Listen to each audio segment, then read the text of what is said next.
Welcome everyone. If you can tell from today's setup, today we are talking about the one and only Anya Taylor-Joy's. So she actually has triple citizenship, British, American, and Argentine, which is so cool. Like a lot of people, I became a fan of Anya when I watched The Queen's Gambit. So that's why today's setup is like this. I was very much inspired by her character in that show. But what made me really adore her and want to be her best friend is that I found out that she is also an avid reader. On her Instagram, she shares highlights, or on her story she shares books that she loved or recommends. There's also a Goodreads page where they list 90 books that Anya has recommended on her Instagram stories as well, which might not be in her highlights. So check those out if you are interested in seeing what all her reads have been so far. So I went through these lists and narrowed it down to 3 books that I'm interested in reading for this vlog. So one of the books is James Baldwin's Giovanni's Room. I think a lot of people know who he is. He's a famous Black author. I just finished reading a book kind of talking about his life, and it made me really interested in reading his work. So I'm so glad that this book was in the list. Giovanni's Room is based on James Baldwin's life.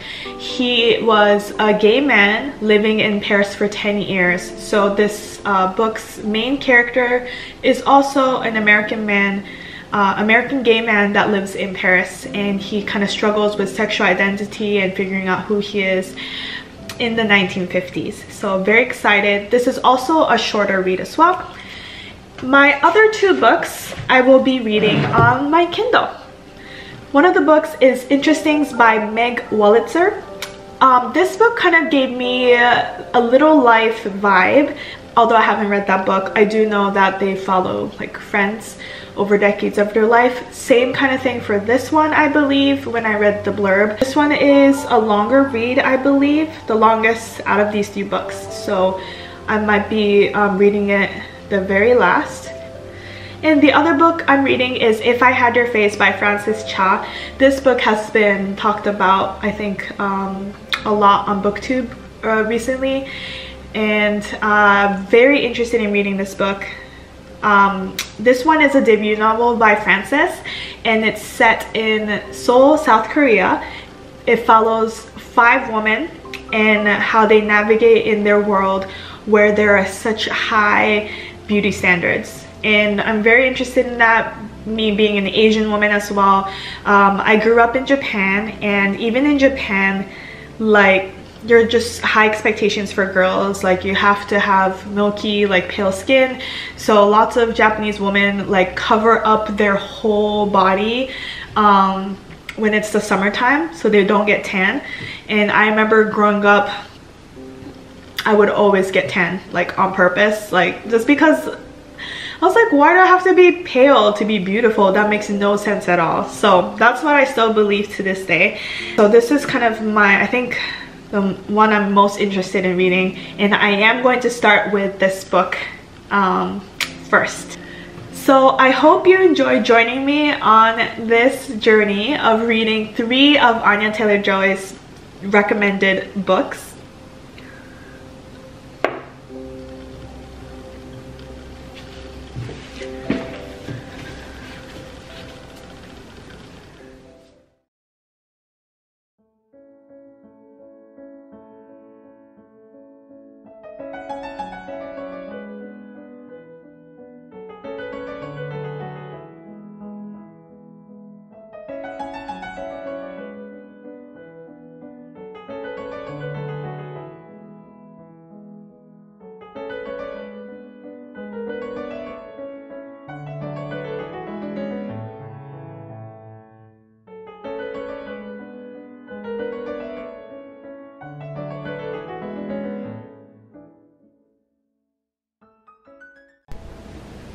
Hello everyone. Reading update. So I'm about 20% of the way through of If I Had Your Face. It's so good. I like that it talks about Korean culture, not just like about the girls. It's stuff that I already knew because it's very similar to Japanese culture, but still interesting to read about. One that made me really laugh was about how the mother-in-law and the daughter-in-law are like naturally just in a battle, like constantly. And I think it happens a lot in Japan too. It's not, of course, not all marriages are like that, but especially older generations, for some reason the mother-in-law just has to always bicker with the daughter-in-law. And yeah, that was the case for my parents as well, so very interesting. And then of course it touches on plastic surgery. Again, I already knew about it, but it's like intense how it's like such a norm for people to get plastic surgery. My brother-in-law is actually Korean, and he told me how some people actually gift plastic surgery as a high school graduation present, and yeah, it's just crazy. In Japan, again, just drawing comparisons, in Japan I think people do get plastic surgery a lot too, but it's like a mini surgery. Like they would just do like eye surgery or like a little nose surgery or something, so they want it to be as natural as possible so people can't find out. But I think in Korea, like they would just show off their plastic surgery, like they don't really care about telling people about it. At least in the book, it's like that. One tip for reading the book: write down the character names, because there are 5 women and it gets confusing because I'll be reading it and it switches between their different perspectives.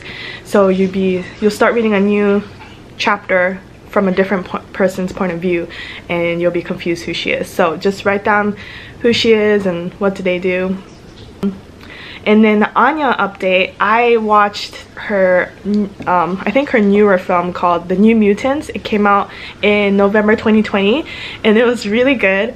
I don't remember actor names. So there was also like the brother from Stranger Things, Arya Stark from Game of Thrones. Those big shots were also in there. But Anya was the coolest character. She actually like fights and stuff in the movie and she was so cool. So yeah, it was very cool to see her in a different character with a really cool like Russian accent. I don't know if it's Russian, but it's like a European accent, and being another cool ass character. So definitely recommend the movie.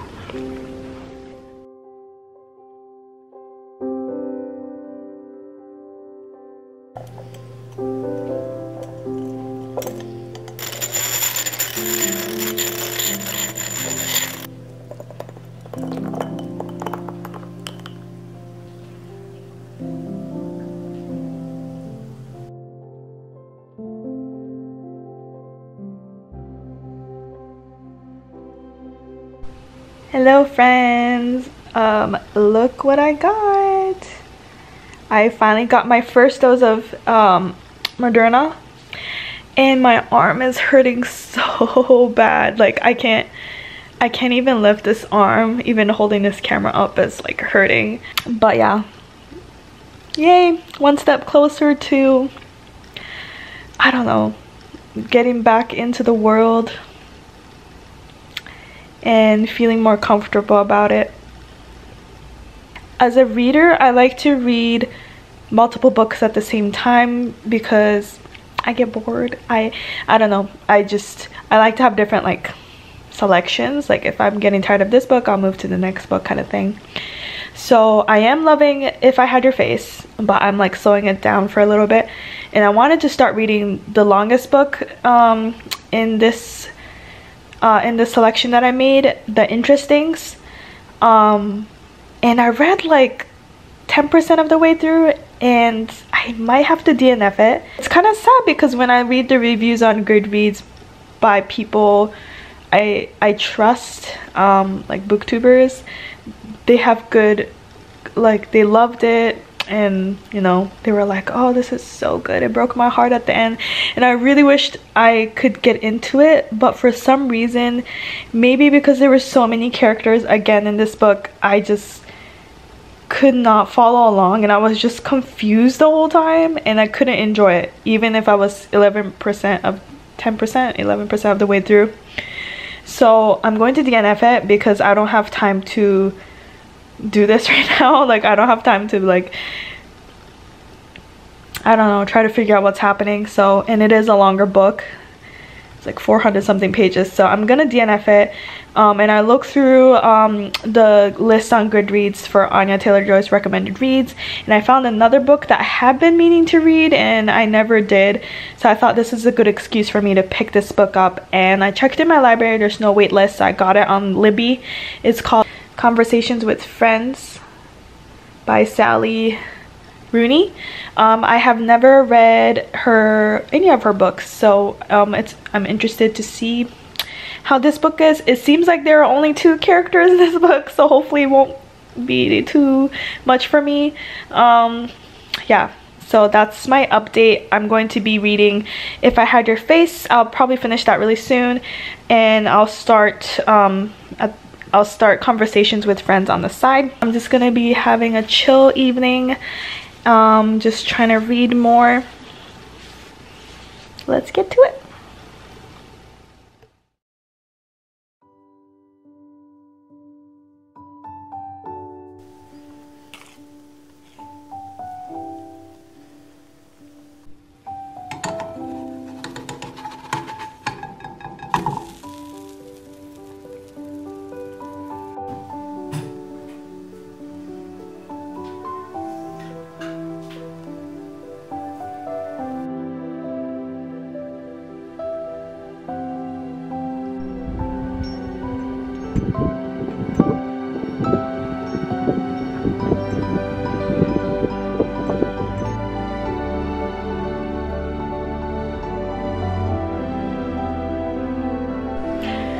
Hello, so I finished If I Had Your Face by Frances Cha. Like I mentioned before, it is a quick read. It flows through really quickly. I ended up liking that the different women in the book intertwine with one another in some ways. I kept reading because I wanted to find out what would happen to them, you know. So I found the ending kind of weak for me. Like, I ended up wanting more. So I don't know what I wished, what would have made the book better, but yeah, the ending was kind of meh for me. But otherwise, I thought that the book was still like, you know, for a short book, I thought it was like thought-provoking. I love that it explores like womanhood in Korea, and again, like, I liked how it had similarities with Japanese culture, so like I liked making connections like that. So now I am going to, I think I mentioned it before, I'm going to start reading Conversations with Friends instead of The Interestings. I had to DNF that book. So yeah, I'm going to start reading Conversations with Friends, and I think I will simultaneously start reading James Baldwin's book as well. And then we'll see which book I finish first. Yeah.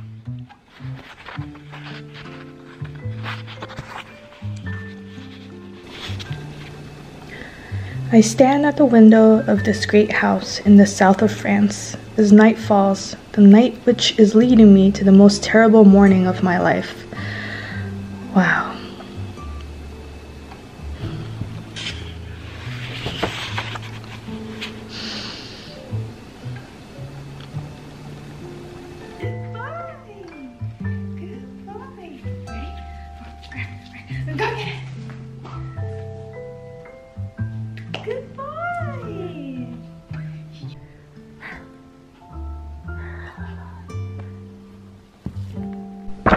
I just finished chapter 1 of Giovanni's room, and oh my gosh, James Baldwin's writing is so good.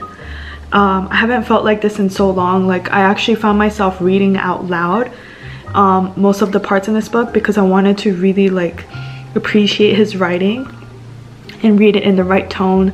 Yeah, it just grabbed me from the first line. Like, wow. I still can't say much about the plot of this book. Very still like intro of the book. So yeah, I just have to say I'm already loving it, and I might have to read like just this and put Conversations with Friends on hold for now because oh my god, like wow.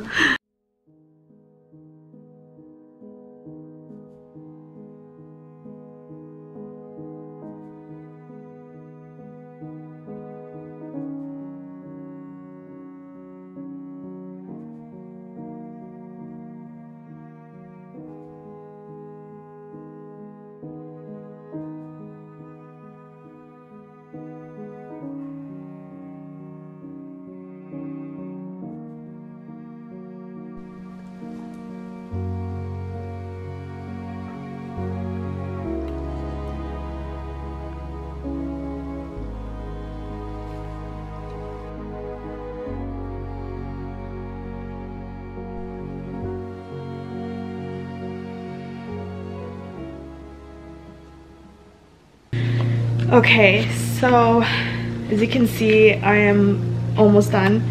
The last line of chapter 4 was just one of those lines where you're like, oh no, I need to take a moment before I finish this book.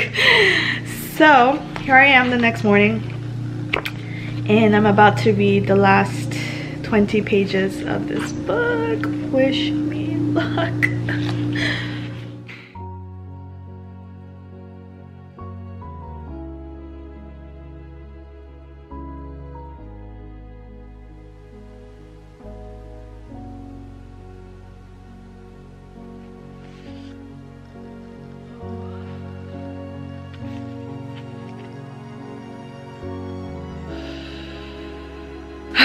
Alright everyone, I just finished Giovanni's room.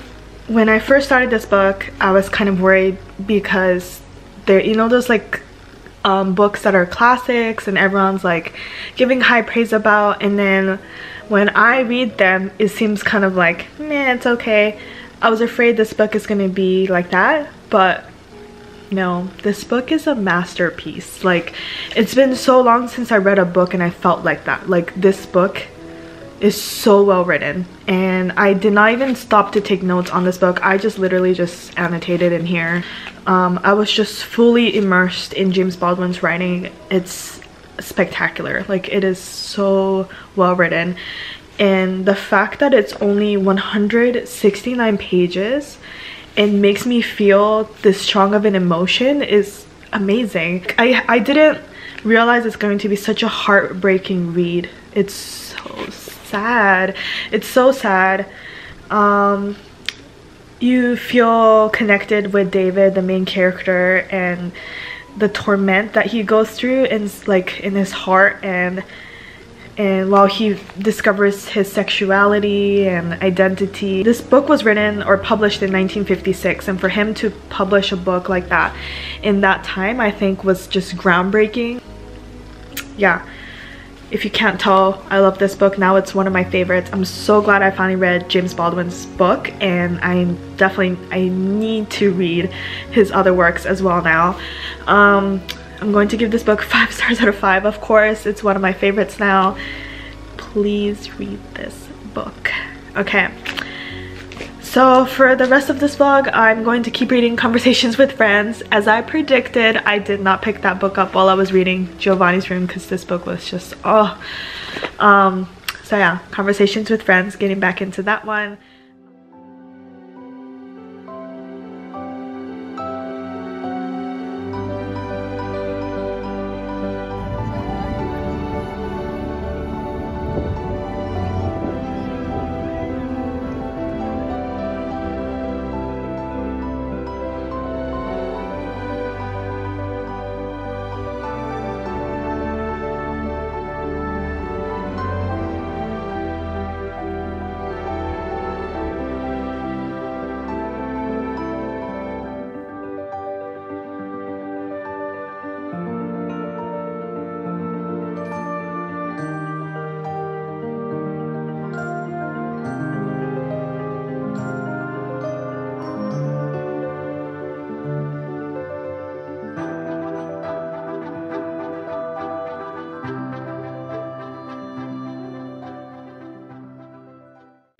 Hello friends. This is 2 months later basically. It is the beginning of June, and and I have finally finished Conversations with Friends by Sally Rooney. The reason why it took me this long is because I wanted to put this book on hold while I focused on Asian Pacific Islander Heritage Month. The month of May was just focused on that, and June came along and I just wanted to finish this book so I can end this vlog and finally get it out into the world. So finally finished it. Here are my thoughts. Conversations with Friends is a debut novel by Sally Rooney, and I've never read any of her other books, but I have been hearing her name around a lot. So Conversations with Friends is about Frances and Bobby, who are two college best friends. They have a complicated relationship where Bobby considers herself a lesbian, and she had a thing with Frances. Okay. But now they're best friends, and now one day they meet another couple called Melissa and Nick, and their relationship kind of intertwines one another, and thus the story begins. I thought it was actually perfect that I finished this book this month during Pride Month, because again, there are queer relationships going on in this book. For me, I thought the writing style was very like matter of fact. Like, it was very hard to understand how the characters were feeling at times, and I felt like an outsider kind of looking into someone's life, so it was hard for me to connect with the character. So I think in a way, when I finished the book, I didn't feel any kind of feelings. I was just like, okay, I finished it, great. So I think that kind of took away the ratings for me. I did kind of, you know, want to find out what would happen to Frances, who is like the main character. So I did, you know, I wasn't like I was bored or anything, but I was like interested in finding out what would happen to her. But in the end, I felt like it was kind of mediocre. It was kind of okay for me, so I'm gonna give it 3 stars out of 5. Yeah, and there you have it, folks. I have finished 3 recommended reads by Anya Taylor-Joy. I had a fun time making this vlog, and again, Giovanni's Room was a masterpiece, and I'm so glad I was able to read that book through this vlog. If only for that purpose, I think this vlog might be one of my favorites now. So yes, I hope you enjoyed this vlog. I'm sorry it was kind of all over the place. I hope I can put it together in a way that it makes sense. But I'm so excited to read more of Anya's recommended books, to find more books I've never even thought of reading, or, you know, didn't even hear about in the first place. She has excellent taste. Alright, so I hope you enjoyed this vlog. Please let me know if you've read any of these books. I'll talk to you next time. Bye!